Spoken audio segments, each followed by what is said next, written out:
주님께서 부활하신 후에 첫 제자를 만나셔서 인사하는 장면입니다. 샬롬 하셨습니다. 우리 옆에 분과 함께 샬롬 에이레네 한번 인사하시겠습니다.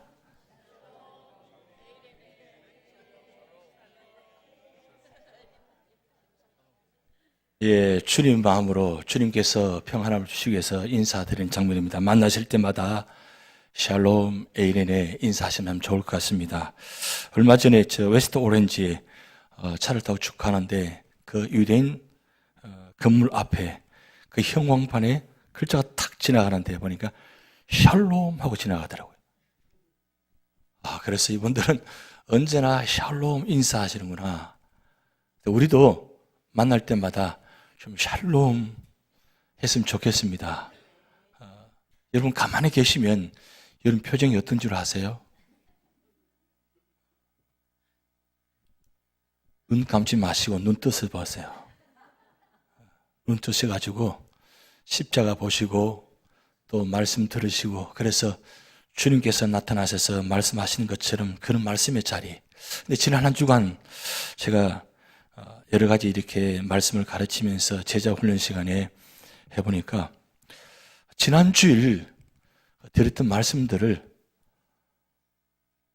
기억을 잘 못하시더라고요.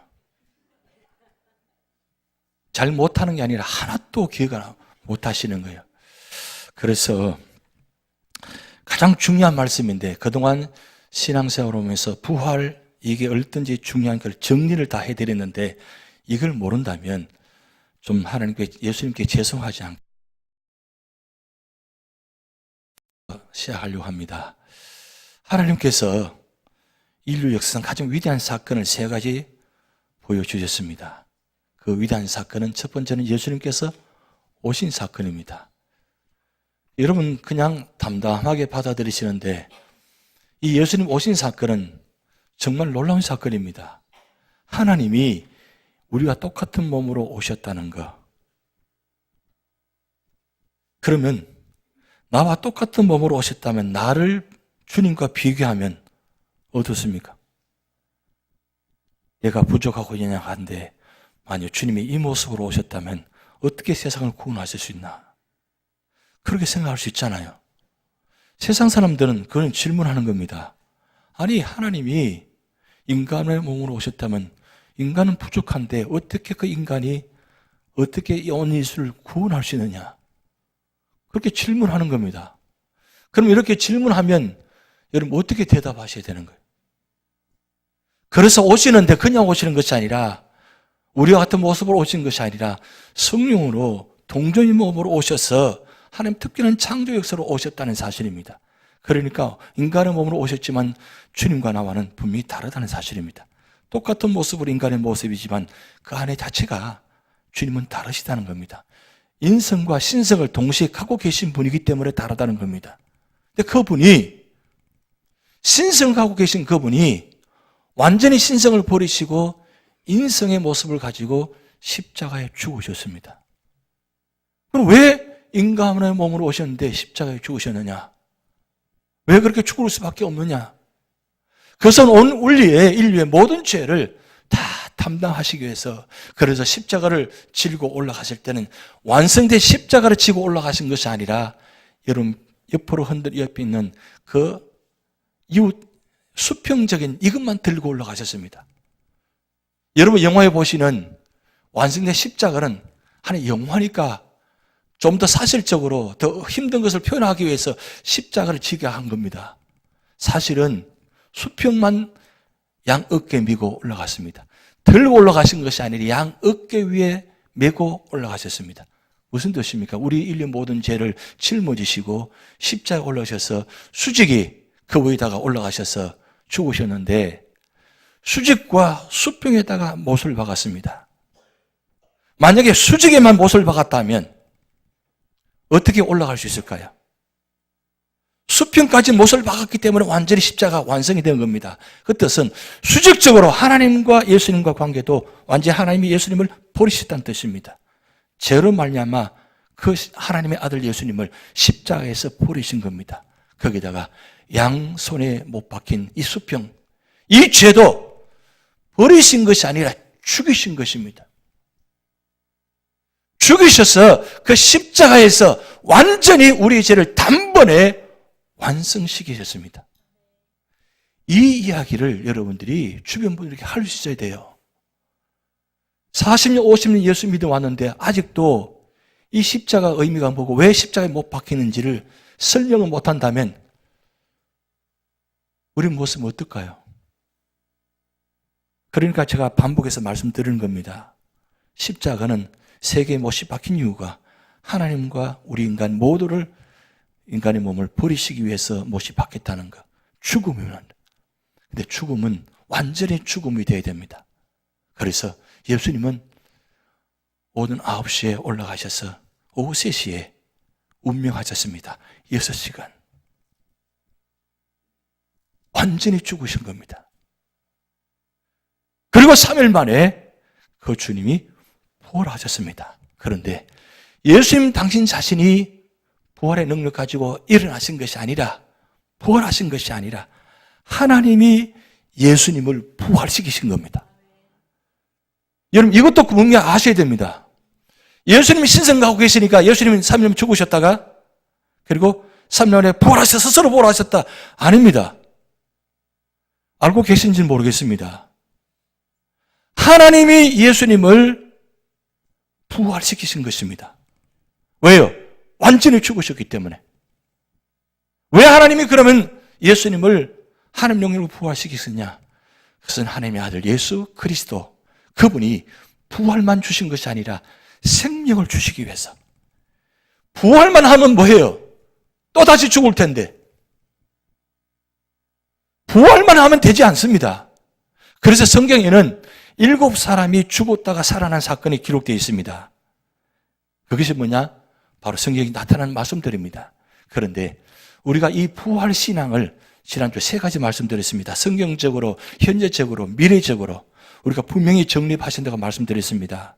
부활 신앙은 과거의 어떤 경험이 아니라 성경에 나타나는 모든 사건들이 마태, 마가, 누가, 요한복음에 구약 성경에 신약 성경에 모든 사실적 기록들 다 기록해 놓았습니다. 그것도 믿지 못하면 빈 무덤을 보라는 거예요.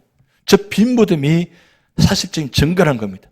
그것도 부족하면 세마포를 보라는 거예요. 그 세마포가 증거가 될 수 있다는 겁니다.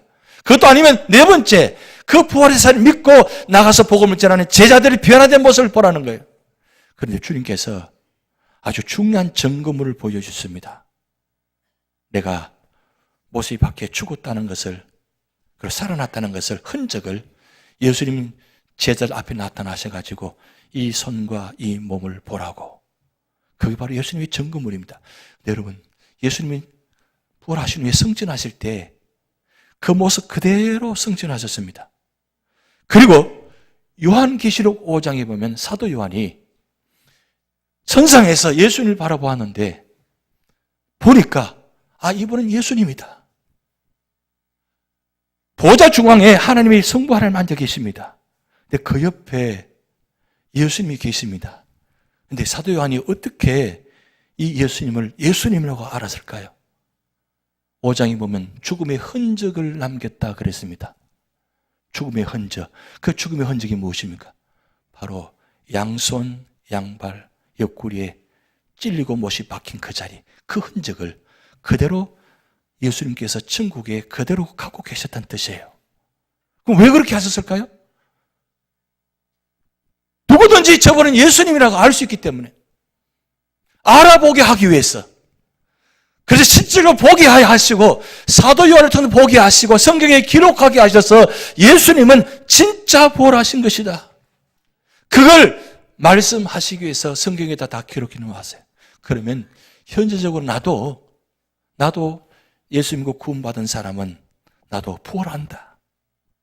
나도 부활한다. 여러분 예수님만 부활하고 나는 부활이 없으면 여러분 이 자리에 앉아 있을 이유가 없어요. 그래서 고린도전서 15장에 소망장 부활장은 그렇게 사도 바울이 기록해 놓았습니다.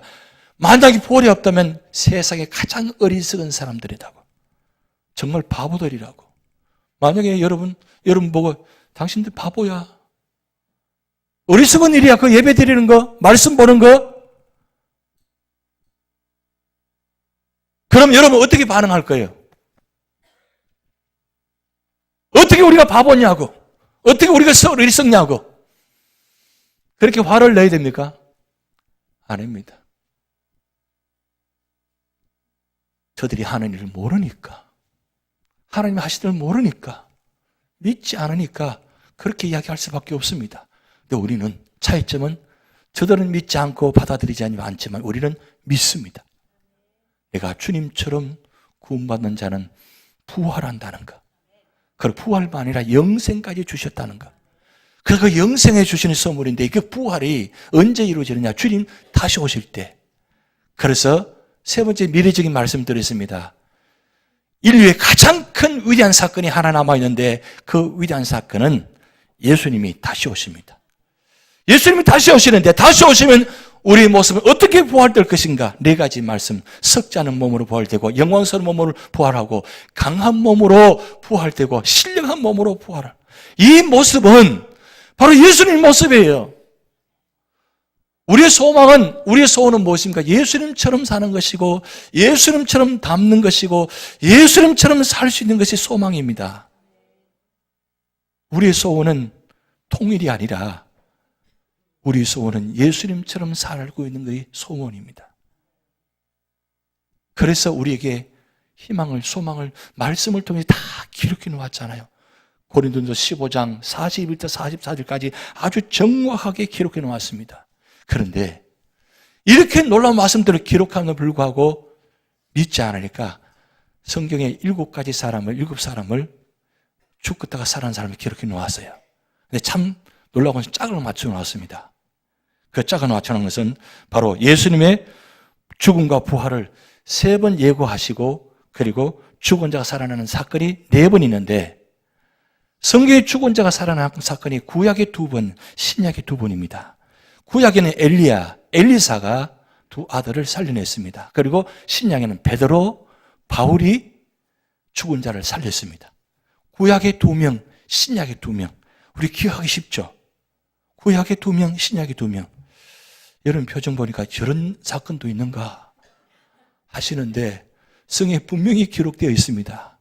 그런데 예수님은 3명을 죽은 자를 살리셨는데 여러분 내용을 잘 보시면 예수님 죽음과 부활을 살려서 3번 살리신 장면이 나타납니다. 보면 회당장 야이로의 딸을 살렸어요. 그리고 나인성 과부의 아들을 살리시고 배달인 나사로를 살리셨는데 여기 말씀 보면 회당장 야이로의 딸을 살 때는 죽은 직후에 살리셨습니다. 그건 소녀입니다. 12살. 그 나인성 과부의 아들은 장지로 가는 길에 이 청년을 살리세요. 이 청년입니다. 그리고 배달인 나사로, 우리가 나사로는 기억을 많이 하잖아요. 이 나사로는 장년입니다. 그런데 무덤 속에 있는 자를 살리셨어요. 그러면 딱 말씀을 딱 보는 순간 어린 소녀도 청년도 장년도 살렸다면 하나님은, 예수님은 모든 자를 살릴 수 있다. 어떤 상황에도 우리 찬양대가 예배하네 찬양했어요. 어떤 상황에도 예배하네. 예수는 어떤 상황에도 살리십니다. 그 살리심으로 통해서 여기만 끝나는 것이 아니라 분명의 사건은 이 사건을 통해서 무슨 교훈을 주시느냐? 죽음과 부활을 3번 예고하셨어요. 성경에 요즘 성경책이 다 좋아서 표시를 잘 해놓았습니다. 표시를 하는데 마태복음, 마가복음, 누가복음에 예수님께서 죽음과 부활을 3번 예고하셨습니다. 내가 죽었다가 살아나리라, 부활하리라. 내가 죽었다가 살아나리라, 부활하리라. 내가 죽었다가 부활하리라. 한 번이 아니라 3번 말씀하셨습니다. 그런데 마태복음 16장에는 이 말을 딱 듣는 베드로가, 아니 예수님 죽으시면 어떻게 됩니까? 예수님 그럴 수 없습니다. 그렇죠. 예수님 죽으시면 안 되죠. 의미를 모르니까 왜 예수님께 죽고 부활하는 것을 말씀하시, 의미를 모르니까 그렇게 질문하는 겁니다. 그런데 예수님께서 죽은 자를 제자들 앞에서 3명을 살릴 사건을 보여주셨습니다. 그리고 3번 죽었다가 부활한 것을 말씀하셨습니다. 그런데 차이점이 하나 있어요. 7명이 죽었다가 살아나는 모습과 예수님께서 친히 죽었다가 살아나는 모습은 차이점이 있습니다. 7명은 죽었다가 살아났지만 또 죽었습니다. 근데 예수님 부활은 영원한 부활입니다.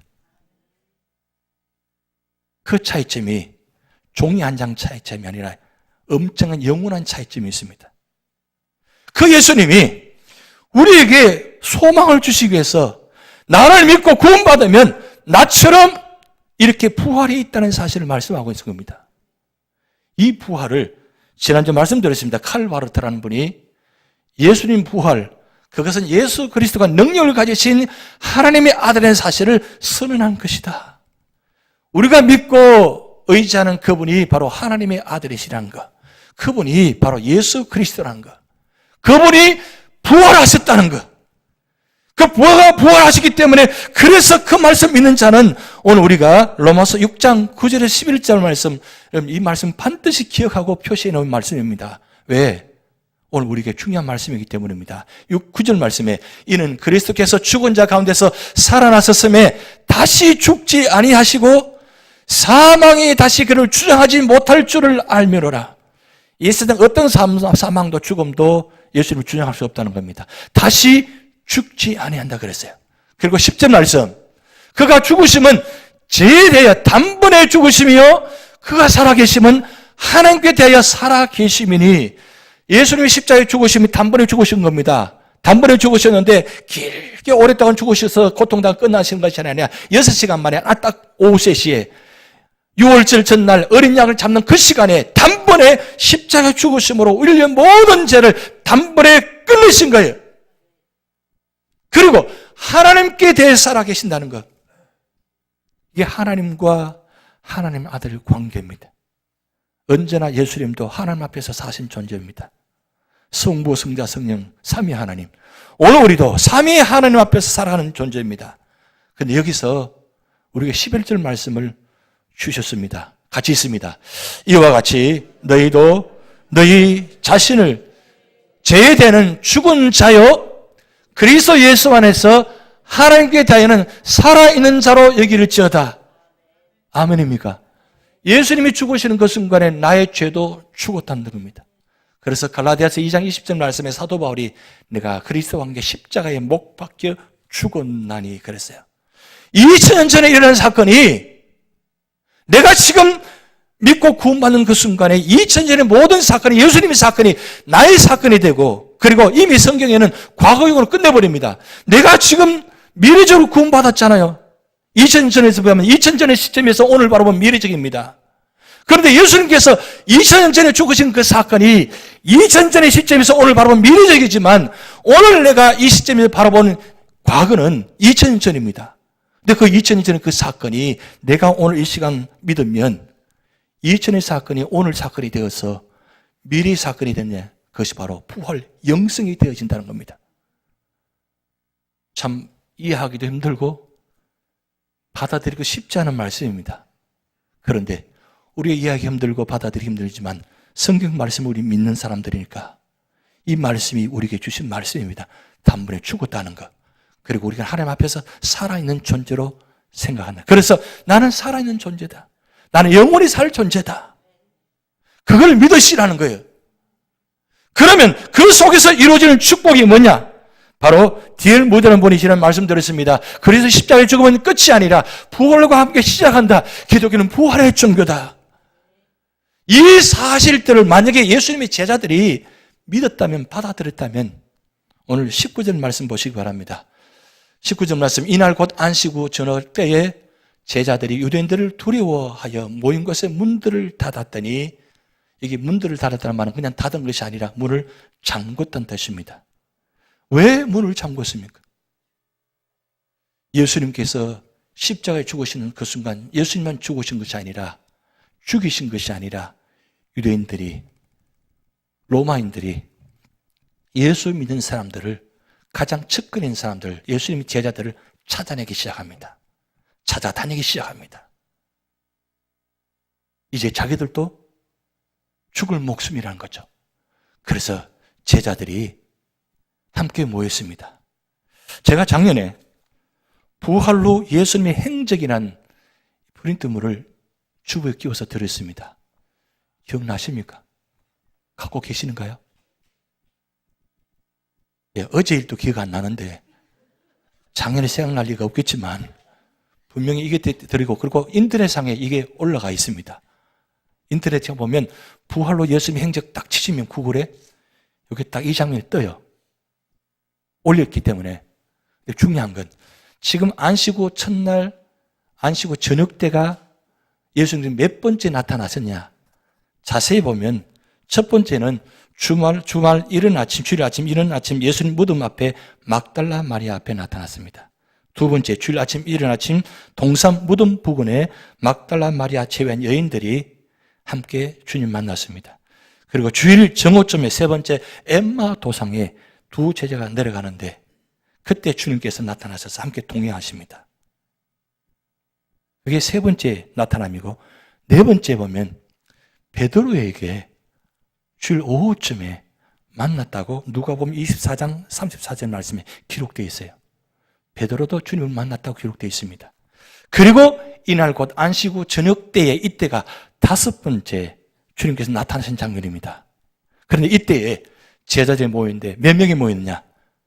가룟 유다 빼고 도마 나타나지 않았고 10명이 모였습니다. 10명이 모이는 이때에 주님께서 나타나셔서 제일 먼저 하시는 말씀이 너에게 평강이 있을지어다. 만약에 여러분이 예수님 입장이 되면 어떻게 말했을까요? 벌써 화가 나가 씩씩하면서 나타나서 제자들 보고, 10명의 제자 보고 도마 어디 갔어?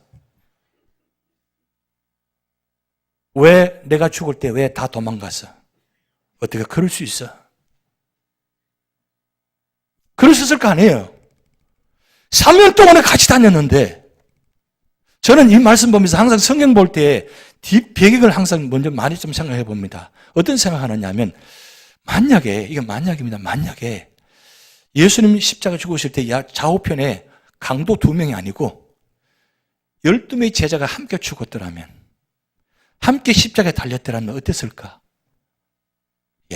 정말 볼만할 거예요.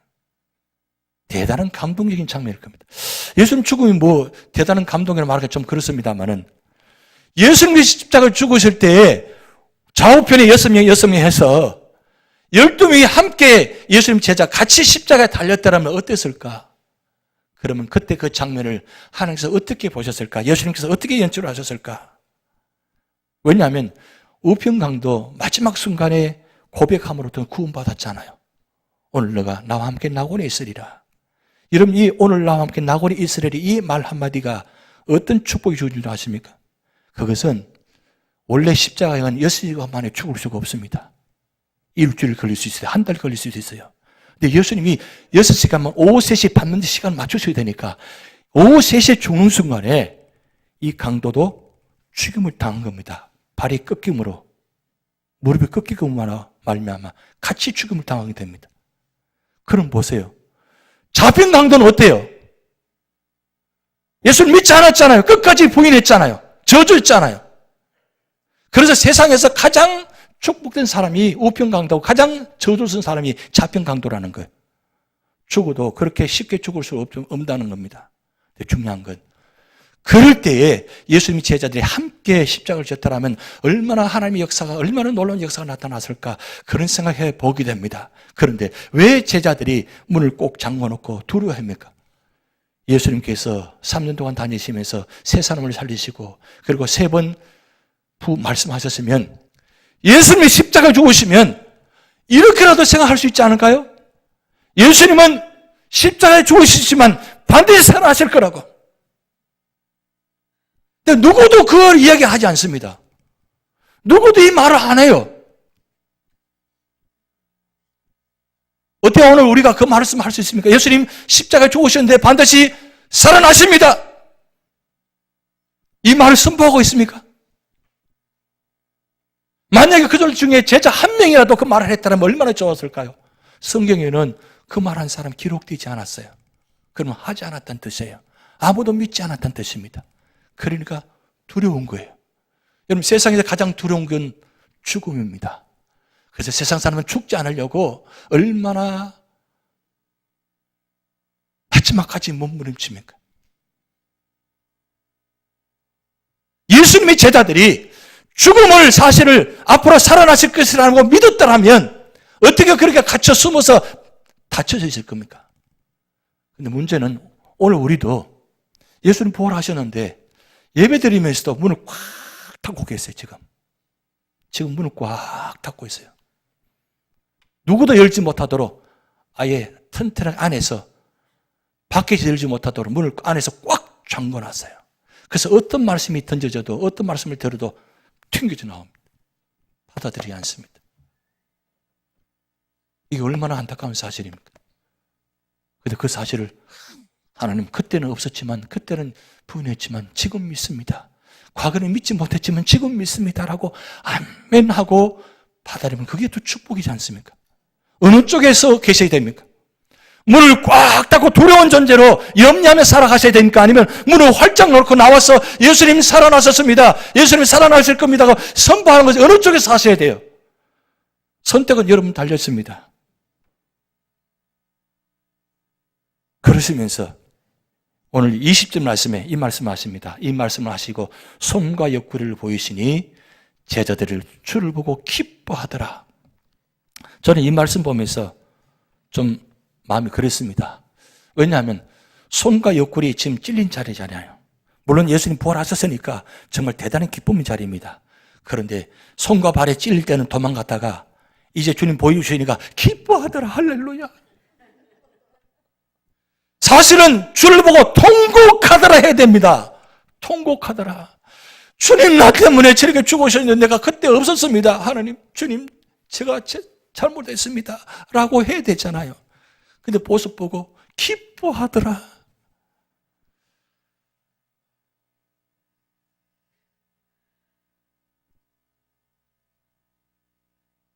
그래서 주님께서 두 번째 다시 한 번 더 너에게 평강이 있을지어다. 21절 말씀하셨습니다. 그럼 왜 주님께서 이렇게 하셨을까요? 왜 부활하시고 나타나서 평강이 있을지어다 말씀하셨을까요? 오늘 21절이 주요 말씀입니다. 아버지께서 나를 보내신 것 같이 나도 너희를 보내노라. 예수님이 이 땅에 오신 건 아버지께서 보내셨다는 거예요. 아버지께서 보내셔서 십자가에 죽고 이 모든 과정이 다 아버지 보내신 뜻이라는 거예요. 그런데 이 보낸다는 말은 미시오라는 헬라어인데 이걸 영어로 미션이라고 합니다. 미션. 선교, 사명이라는 거예요. 하나님께서 예수님을 이 땅에 선교사로 보내셔가지고 십자가에 죽게 만드시고 그리고 부활시키신 겁니다. 그런데 그 주님께서 왜 두려워 떨고 문을 꼭 잠궈 있는 이들에게 나타나셔서 그렇게 말씀하시느냐? 어디를 보내시려고요. 나도 너희를 보내노라. 나도 너희를 보내노라. 왜 선교하느냐고요? 왜 교회를 세우느냐고요? 왜 우리가 그렇게 힘들고 어려워도 저 과테말라 선교사 세워가지고 저렇게 우리가 선교사를 세워서 저렇게 복음을 전합니까? 이유는 단 한 가지입니다. 예수님이 보내셨기 때문입니다. 예수님 명령하셨기 때문에, 말씀을 하셨기 때문에 우리는 예수 믿는 사람, 예수님 말씀에 순종하는 사람, 예수님처럼 따라가는 사람, 말씀대로 살아가는 사람에게 무슨 말씀이든지 우리는 순종할 수밖에 없는 사람들입니다. 왜? 우리는 구원받았기 때문에. 내가 어떻게 구원받았어요? 나는 주님의 십자가와 부활을 통해 구원받은 사람들입니다. 그토록 우리를 사랑하신 분입니다. 그 주님께서 가서 너희도 이와 같이 하라 나로 너희를 보내라 하면 우리는 아멘 하셔야죠. 노멘. 저는 절대 갈 수 없습니다. 저는 안 갑니다. 끝까지 안 가보세요. 누가 이기나 한번 해보자고요? 아닙니다. 주님께서 그렇게 말씀하지 않습니다. 가서 복음을 전하라고. 여러분, 마태복음 28장 18절 20절 말씀, 예수께 나와 말씀하여 이르시되 하늘과 땅의 모든 권세를 내게 주셨으니, 그리고 18절 19절 그러므로 너희는 가서 모든 민족과 제자를 삼아 아버지 아들과 성령 이름으로 세례를 베풀고, 20절 같이 있습니다. 내가 너희에게 분부한 모든 것을 가르쳐 지키게 하라. 볼지어다 내가 세상 끝날까지 너희와 항상 함께 있으리라 하시니라. 대제사장의 왕의 선포입니다. 이 명령입니다. 예수님께서 마태복음 왕으로 오신 예수님인데 왕으로 태어나셔서 왕으로 복음을 전하시고 마지막 왕으로서 말씀하신 장면이 마태복음 28장 18절 20절입니다. 그 말씀, 왕으로서 예수님께서 오늘 저와 여러분에게 가라고. 그런데 그냥 가라고 하지 않고 내가 너희와 항상 함께 하겠다. 그러면서 오늘 22절 말씀, 이 말씀을 하시고 그들을 향해서 숨을 내쉬며 이르시되 성령을 받아라 그랬어요. 성령을 받아라. 지금 예수님께 말씀한 장면은 예수님은 부활하시고 성천하셔서 올라가셔야 되는 사명이 거기까지입니다. 예수님의 역할은 여기까지입니다. 이제 그 다음 역할은 누가 하시느냐? 성령께서 하시는 역할입니다. 그게 사도행전의 시작입니다. 사도행전의 시작인데 1장 8절 말씀에 오직 성령이 너희에게 임하시면 너희가 권능을 받고 예루살렘과 온 유대와 사마리아와 땅까지 이르러 내 증인이 되리라 하시리라. 성령의 임하의 이유는 뭐냐? 바로 권능을 받기 때문입니다. 능력을 받아야 복음을 전해 주십니다. 근데 그 능력이 언제 임하느냐? 말씀을 순종하고 기다리고 기도하는 자에게 임한다는 겁니다. 그래서 사도행 1장에 보면 10일 동안 120문도가 열심히 모여서 기도하는 가운데 10일째 되는 날 오순절 날 그때에 성령의 임함으로 그들이 능력을 받아서 뛰어나가서 복음을 전하는 그 모습. 오늘 우리가 성령 받으면 우리가 할 수 없는 일들 다 할 수 있다는 겁니다. 왜? 하나님이 하시게 하니까. 그런데 이렇게 할 수 있는 것을 하게 하시는데 결국은 오늘 마지막 절 23절 말씀에 너희가 누구의 죄든지 사하면 사하실 것이요 누구의 죄든지 그대로 두면 그대로 있으리라. 이 말씀을 그냥 보면 그러면 복음을 전하니까 죄를 사하는 권세를 주셨는가? 그렇게 생각하실 거예요. 그게 아니라는 말씀입니다. 복음을 전하여서 복음을 받아들이면 그 복음이 그 사람을 변화시킨다는 거예요. 죄를 깨닫게 한다는 뜻입니다. 그럼 우리가 할 일은 뭐냐? 복음을 전하면 무슨 죄는 다 사하신다는 거예요. 그분이 복음을 받아들이고 믿음을 받아들이고 믿으면 모든 죄가 다 사함받는다는 거예요. 그런데 여러분 이 성경 말씀은 꼭 기억하셔야 되는 말씀인데 에스겔 3장 17절에서 19절 말씀 그냥 자세히 보시기 바랍니다. 17절에 인자야 내가 너를 이스라엘 족속의 파수꾼으로 세웠으니 너는 내 입의 말을 듣고 나를 대신하여 그들을 깨우치라. 그리고 18절 가령 내가 악인에게 말하기를 너는 꼭 죽으리라 할 때에 내가 깨우치지 아니하거나 말로 악인에게 일러서 그의 악한 것을 떠나 생명을 구원하게 하지 아니하면 그 악인은 그의 죄악 중에서 죽으려니와 내가 그의 핏값을 내 손에서 찾을 것이고. 이거 엄청난 말씀입니다. 말씀을 전하는 그 말씀에 순종하지 아니하고 그 악한 자들에게 복음을 구원하지 않으면 그 죄가 어떻게 된다고요? 내 손에서 전달한 내 손에 찾는다는 말씀입니다. 그리고 19절 말씀 다음 장면입니다. 내가 악인을 깨우치되 그가 그의 악한 마음과 악한 행위에서 돌이키지 아니하면 그는 그의 죄악 중에서 죽으려니와 너는 내 생명을 보존하리라. 결국 무슨 말씀입니까? 구원 받고 안 받고는 본인의 선택이 달려 있습니다. 그럼 우리 할 일은 전하는 역할입니다. 우리는 전하기만 하시면 돼요. 나가서 복음을 전하면 받아들이지 않으면 받아들이지 않은 그 사람이 멸망을 당할 것이고 그리고 내가 할 일은 다 하면 선교사의 사명을 다 감당하면 내 생명이 보존한다는 말씀이에요. 오늘 마지막 결론의 말씀입니다. 마가복음 16장 15절 16절 말씀 또 이르시되 너희는 온 천하에 다니며 만민에게 복음을 전파하라. 믿고 세례를 받는 사람은 구원을 얻을 것이요 믿지 않는 사람은 정죄를 받으리라. 이제 내일 인도 선교 출발합니다. 여러 가지 힘든 모습들이 많았습니다. 내일 또 비행기를 타봐야 합니다. 그리고 도착해봐야 합니다. 그게 선교에 가는 길입니다. 늘 아슬아슬합니다. 비행기 출발도 사실은 원래 뉴욕에서 출발하기로 했는데 뉴욕에서 왜 하필이면 그 기간에 유나이티드 항공에 인도로 가지 않아요. 그래서 존에프 공항으로 다시 옮겨서 비행기표를 새로 그 사람들이 원래는 비행기표가 더 비싼데 표를 다 물어서 자기들이 다 역할을 해서 지금 비행기를 끊었습니다만 좌석표 아직 나오지 않았습니다. 내일 가봐야 합니다. 그만큼 교회를 세우기 힘듭니다. 선교 중에서 가장 힘들 때가 교회를 세울 때입니다. 선교 가는 것도 힘들지만 선교 중에서 교회를 세우는 봉헌 예배 드릴 때가 가장 힘듭니다. 왜냐하면 가장 싫어하는 존재가 있거든요. 교회 세우는 거. 그런데 하나님은 분명히 하게 하실 겁니다. 왜냐하면 이미 교회를 세워서 예배 드리고 있기 때문입니다. 하나님은 그렇게 역사를 지금 진행하고 계십니다. 근데 중요한 건 우리 삶의 자리에 가도 너희를 보내니라.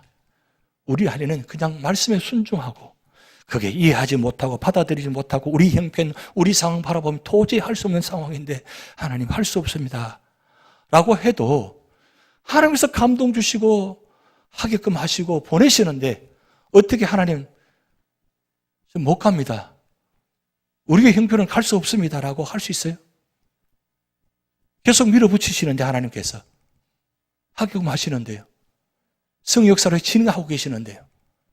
그럼 어떻게 기왕이면 기쁜 마음으로 순종하고 기쁜 마음으로 보내드리고 기쁜 마음으로 우리가 함께 기도하고 그래서 여러분 2주 동안 다다음 주 금요일 날 낮 11시 20분에 도착합니다. 2주 동안 특별히 기도를 부탁드립니다. 가서도 비행기를 2번 갈아타야 되고 계속 이동입니다. 기차를 타야 되고 이런 과정 속에 교회를 찾아가서 거기서 봉헌 예배 드리고 또 옮기고 해서 이렇게 6교회를 지금 다녀야 됩니다. 우리 여기 어르신들 참 대단하십니다. 어떤 힘으로 저리 갈 수 있습니까? 다 자비로 갑니다. 우리 분들 다 자비로 비행기표와 모든 비용을 본인들이 다 부담하셔서 그렇게 가십니다. 이게 얼마나 놀라운 일입니까? 왜 그렇게 하시는 거예요? 말씀에 순종해서 가는 거니까.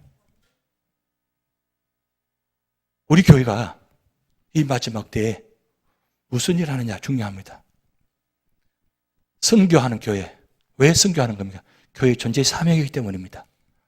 우리가 그 지난날 그 힘들고 어려워도 그때도 선교를 계속해 오셨습니다. 제가 와서 보니까 그 힘든 상황에도 가서 선교를 하고 계시더라고요. 웬만하면 다 포기하고 우리는 할 수 없다 하고 다 끝냈을 텐데 그렇게 하지 않고 끝까지 선교 자리에 계시니까 하나님께서 오늘 이와 같이 회복시켜 주시고 지금 예배 드리고 계시잖아요. 다 회복이 됐잖아요. 예배가 회복됐잖아요. 어린아이 예배가 회복됐잖아요. 지금 부흥하고 있잖아요. 여러분 얼마나 모여주셔야 얼마나 오셔야 부흥하는 교회라고 생각되십니까? 저는 그런 생각됩니다.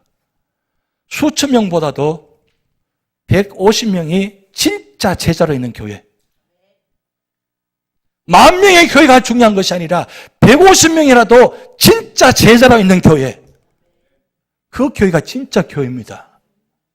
그 교회는 절대 무너지지 않습니다. 그 교회에 힘이 있습니다. 능력이 있습니다. 한 분 한 분이 그런 믿음을 가질 때 하나님은 우리 교회를 축복하십니다. 오늘 이 우리 교회를 통해서 이 마지막 때에 놀라운 구원의 역사가 나타날 줄 믿습니다.